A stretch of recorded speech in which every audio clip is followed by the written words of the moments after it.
சொல்லுங்க. ஹலோ அண்ணா, red velvet இருக்காண்ணா? Red velvet.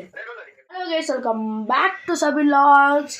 ஸோ இன்றைக்கி என்ன வீடியோன்னு பார்த்தீங்கன்னா, நான் பரபரப்பாக பேசிகிட்டு இருந்தேன். அது என்ன விஷயம்னா உங்ககிட்ட நான் சொல்கிறேன். பரபரப்பாக பேசிக்கிட்டு இருக்கும்போது எங்கள் அக்கா என்ன வீடியோ எடுத்துட்டாங்க. ஸோ இப்போ நான் என்ன சொல்ல போகிறேனோ அதை கேளுங்க முக்கியமாக. ஸோ அதுக்கு முன்னாடி வாங்க வீடியோக்குள்ளே போகலாம். பார்த்தீங்கன்னா எங்கள் அக்கா வீடியோ எடுத்தாங்க. என்னென்னா ஃபோனில் நான் பேசிக்கிட்டு இருந்தேன். ஃபோனில் வந்து பரபரப்பாக பேசிகிட்டு இருந்தேன். இன்றைக்கி நைட்டு 12 மணிக்கு எங்கள் குப்பிமாவுக்கு பர்த்டே. ஸோ சொல்லப்போனால் எங்கள் அத்தைக்கு பர்த்டே. அவங்களுக்கு சர்ப்ரைஸ் பண்ணுற விதமாக நாங்கள் போகிறோம். ஸோ எங்கள் அத்தா எல்லாருமே வாங்கிட்டாங்க. எங்கள் அத்தானா எங்கள் அப்பா எல்லாருமே வாங்கி வச்சிட்டாங்க. ஸோ பாருங்கள், அங்கே தான் கேக் இருக்குது. கேக்கு இங்கே தான் இருக்குது. ஸோ பார்த்திங்கன்னா பிளாக் ஃபாரஸ்ட் வாங்கியிருக்கோம். எங்கள் அப்பா தான் வாங்கினார். ஸ்ப்ரேக்கு மட்டும் நாங்கள் காசு கொண்டோம். அப்புறம் பார்த்திங்கன்னா இது ஐஸ் கேக்கு. அப்புறம் 2 எண்ணெய் வெடிக்கிறது எங்கள் அப்பா வாங்கிட்டு வந்துட்டார். 2 எண்ணெய் நாங்கள் கேட்கவே இல்லை. சரி பசங்க ஹாஸ்பிட்டலும் வாங்கிட்டு வந்துட்டாங்க. அப்புறம் ஸ்ப்ரே ஒன்று எனக்காக வாங்கிட்டு வந்துருக்காரு. அப்புறம் இத்தனை எண்ணெய் நாங்கள் வாங்கியிருக்கோம். ஸோ அங்கே 12 மணிக்கு அவங்க எதிர்பார்க்கவே இல்லை. அன்றைக்கு ஒரு வேளை எங்கள் அத்தை பொண்ணு நான் அப்படி பண்ணோம். சரி அதை நாங்கள் மறந்துருப்பாங்கன்னு நினச்சிருக்கோம். அவங்க பண்ண மாட்டாங்கன்னு நினச்சி தான் அவங்க இருப்பாங்க. நம்ம பண்ண போகிறோம். நான் பண்ணிவிட்டு உங்கள்கிட்ட சொல்கிறேன், வாங்க போகலாம்.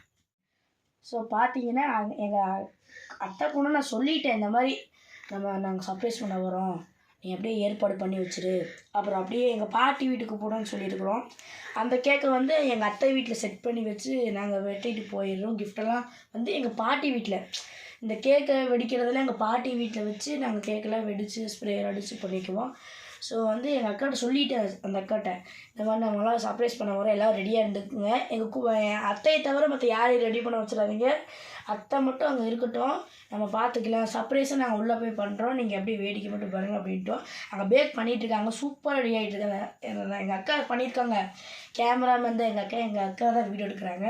எங்கள் அக்கா கேக் பண்ணியிருக்காங்க, சூப்பராக இருக்கும். அந்த கேக்கு ப்ரௌனி பண்ணியிருக்காங்க. அதுவும் வேறு லெவலில் இருக்கும். ஸோ நான் வீடியோவில் போட்டிருப்பேன், அதை வேறு லெவலில் அது ஒரு ப்ரௌனி இருக்கும். ஸோ கேக் பண்ணிகிட்ருக்காங்க சாக்லேட்லாம் வச்சு. ஸோ வாங்க ஸ்ட்ரைட்டாக போய். ஸோ பார்த்தீங்கன்னா சர்ச்சுக்கிட்டே வந்துட்டோம். சர்ச்சு பார்த்திங்கன்னா பயங்கரமாக இருந்துச்சு. 2024 25. ஸோ பார்த்திங்கன்னா குட்டைக்கிட்ட வந்துட்டோம். நாங்கள் குட்டையை தாண்டியாச்சு, சர்ச்சை தாண்டியாச்சு. பார்த்திங்கன்னா மேம்பாலத்துக்கிட்டே வந்தாச்சு. ஸோ நாங்கள் பார்த்திங்கன்னா போயிட்டோம். அப்புறம் மெதுவாக பேசணும், ஏன்னா இல்லை உள்ளே எங்கள் குப்பமாக இருக்காங்க. சொல்லப்போனால் எங்கள் அத்தை உள்ளே இருக்காங்க. எங்கள் அக்கா வேறு ஃப்ளாஷ் ஆன் பண்ணிவிட்டு கம்முனில் ஃப்ளாஷ் ஆன் பண்ணால் எனக்கு டென்ஷன் ஆகுது. அப்புறம் எங்கள் அண்ணன் வேறு பாத்ரூம் நின்றுட்டு யாராடி ஒருவர் அங்கே இருக்காங்களோ பயந்துட்டு இருந்தாங்க வேறு. அப்புறம் ஃப்ளாஷ் ஆன் மட்டும் உள்ளே போயாச்சு. அப்புறம் எங்கள் அத்தா தான் சொன்னார், தங்கச்சி பாட்டு போனார், என்னதவோ செஞ்சு விட்டோம். அப்புறம் எங்கள் குப்பா வந்துட்டாங்க, வெக்க போடுறாங்க கேமராவை பார்த்த உடனே. சார் பார்த்தீங்கன்னா வந்துட்டாங்க. எங்கள் அக்கா அதை விட பயந்துட்டு உள்ளே ஓடுது. அப்புறம் எங்கள் மாமா இருந்தார், அப்புறம் அவரும் விளையாட்டு. அப்புறம் எங்கள் அண்ணன் வந்துட்டான். அப்புறம் ரிஃபானை வந்து கேக் செஞ்சது எங்கள் அக்கா. அது வந்து எல்லாம் கரெக்டாக இருந்துச்சு. பட் என்ன பிரச்சனைன்னு பார்த்தீங்கன்னா சர்க்கரை போடல, அவ்வளோதான் பிரச்சனை.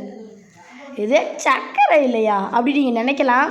ஆமாம், ஒரு ப்ரெட்டு மாதிரி இருந்துச்சு சொல்லப்போனால், ஆனால் கொஞ்சம் டேஸ்ட்டாக இருந்துச்சு.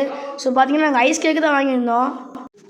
ஸோ கைஸ் பார்த்தீங்கன்னா நான் உளிக்க ஆரம்பிச்சிட்டேன். என்ன உளிக்கிறேன்னு பார்த்தீங்கன்னா அந்த கத்தி மேலே ஒட்டி இருந்துச்சு, அதை எடுக்கவே முடியல. அப்புறம் பார்த்தீங்கன்னா எங்கள் அண்ணன் வந்து அசால்ட்டாக எடுத்துட்டான். இப்படி இருந்தால் எடுத்தால் டக்குன்னு வந்துருச்சு அது. அப்புறம் நான் பிடுங்கி எடுத்துட்டேன். அப்புறம் பார்த்தீங்கன்னா எடுத்தாச்சு. ஸோ கைஸ் பார்த்தீங்கன்னா கேக்கு வெட்டுறதுக்கு எல்லாம் உளிச்சாச்சு. அப்புறம் பார்த்தீங்கன்னா கேக்கு டக்குன்னு எடுத்தாச்சு. அப்புறம் பார்த்தீங்கன்னா ஒரு ஸ்ட்ராபெரி கீழே விழுந்துட்டு இருந்துச்சு. அப்புறம் அதை எடுத்தாச்சு, மேலே வச்சு விட்டேன். அது பார்த்திங்கன்னா ஒரு மாதிரி அசிங்கமாயிடுச்சு. சரி அதை விட்டுட்டு அப்புறம் ஃபோட்டோலாம் எடுத்துகிட்டு அப்புறம் பார்த்திங்கன்னா யாருமே ஹாப்பி பர்த்டே பாலில் கேக் வெட்டும் போது எங்கள் கும்மா வேறு, சரி எங்கள் அத்தை வேறு ஃபீல் ஆகிட்டாங்க. அப்புறம் ஃபோன் பேசி அவங்க கூப்பிட்றாங்க எல்லோரும் இந்த மாதிரி விஷ் பண்ணுறதுக்கு. அதுக்கப்புறம் பார்த்திங்கன்னா லைட் ஆன் பண்ணி அப்புறம் நான் ஸ்ப்ரே அடித்தேன். எங்கள் மாமா எங்கள் அண்ணன்லாம் பார்த்திங்கன்னா டொம்முன்னு வெடித்தாங்க. அப்புறம் பார்த்திங்கன்னா எப்படி பார்த்தாலும் எங்கள் அத்தை வந்து மூடிக்குவாங்க, ஏதோ சால் போட்டு ஏதோ மூடிக்குவாங்க மூஞ்சியை. நான் வந்து சக்குன்னு மூஞ்சியை அடிச்சு விட்டேன். ஸோ பார்த்தீங்கன்னா எல்லாம் முடிஞ்சு. அப்புறம் கேக்கில் மட்டும் கொஞ்சம் லைட்டாக பட்டுருச்சு, நிறையா பட்டுருச்சுன்னு நினைக்கிறேன். ஸோ இப்போ கேண்டீன் தூக்கி போட்டு அப்புறம் கேக்கு விட்டுறக்கு நான் பார்த்துட்டு இருந்தேன். கேக்கு மேலே ஒரு குறியாகவே இருந்துச்சு. ஸோ அப்புறம் பார்த்தீங்கன்னா கிஃப்ட்டு எங்கன்னு காணான்னு தேடிட்டு இருந்தேன். நான் ரொம்ப நேரம் தேடிட்டு இருந்தேன், கிஃப்ட்டவே காணா. அப்புறம் பார்த்தா நான் எங்கேயே வச்சுட்டு அதையே தொலாவிட்டு இருந்திருக்கிறேன். அப்புறம் எங்கள் மாமா வேறு ஹாப்பி பர்த்டே யாருமே சொல்ல மாட்டேங்க. எங்கள் மாமா வேறு ஹாப்பி பர்த்டே டு யூ சொல்லிட்டேன் அப்படிங்கிறாரு. அவர் வேறு ஒரு கிண்டல் அப்புறம் நான் கிஃப்ட்டு கொடுத்துட்டேன். ஸோ அப்புறம் இன்னொருத்தவங்க ஃபோன் பண்ணி சொல்லிட்டு இருந்தாங்க. அப்புறம் பார்த்தீங்கன்னா கேக்கே வெட்ட மாட்டுறாங்கன்னு நினைக்கிறேன். ரொம்ப பாடிக்கிட்டே இருந்தாங்க. அப்புறம் கடைசியாக வந்து ஹாப்பி பர்த்டே பாடிக்கிட்டு இருந்தோம். அப்புறம் கேக் வெட்டி ஃபஸ்ட்டு ஹஸ்பண்டு கூட்டாம அண்ணனுக்கு பாசம் கேட்டி அண்ணனுக்கு கூட்டிட்டாங்க. ஸோ அப்புறம் பார்த்திங்கன்னா அந்த கேக்கை எங்கள் அத்தை சாப்பிட்டு அப்புறம் பார்த்திங்கன்னா இன்னும் அப்புறம் வந்து எங்கள் அத்தா ஊட்டினாரு கேக்கு. அப்புறம் நானும் ஊட்டினேன். அப்புறம் வந்து பார்த்திங்கன்னா நிறையா விஷயம் நடந்துடுச்சு. என்ன விஷயம்னு பார்த்திங்கன்னா கிஃப்ட்டு கொடுத்தாங்க. எங்கள் மாமா சென்ட்டு கொடுத்தாங்க. ஸோ பார்த்திங்கன்னா அப்புறம் எங்கள் அத்தா ஊட்டினாரு. எங்கள் அத்தானே எங்கள் அப்பா நடத்தோம். எங்கள் அம்மா ஊட்டினாங்க. அப்புறம் எங்கள் அம்மா கேமராவில் பார்க்குறதுக்கு பயந்துகிட்டே இருந்தாங்க. ஸோ ஊட்டியாச்சு. ஸோ அடுத்து எங்கள் அண்ணன் ஸோ பார்த்திங்கன்னா அவங்க பையன் ஊட்டிகிட்டு இருந்தாங்க. அப்புறம் திருப்பி அவங்களும் ஊட்டினாங்க. ஸோ கேக் வேறு லெவலில் இருந்துச்சு எனக்குமே சாப்பிட்றத விட. ஸோ அப்புறம் பார்த்திங்கன்னா எங்கள் அக்கா வந்து வாயை துடைச்சி விட்டுட்டு இருந்துச்சு. அப்புறம் பார்த்திங்கன்னா கிஃப்ட்டு ஓப்பன் பண்ண ஆரம்பிச்சிட்டாங்க. நான் வந்து கொடுத்துருந்தேன். அவங்க வேறு அழுதுட்டாங்க கிஃப்ட்டு கொடுக்கும்போது. அதனால் நான் இது கொடுத்துருந்தேன். நாங்களும் எங்கள் அத்தை இருக்கிற மாதிரி ஃபோட்டோகிராஃப் பண்ணி கொடுத்தேன். ஸோ எல்லோரும் ஒன்று சொன்னாங்க. நான் தனியாக முடிவு பண்ணேன். வாட்ச் வாங்கி கொடுக்க சொன்னாங்க எங்கள் பாட்டி.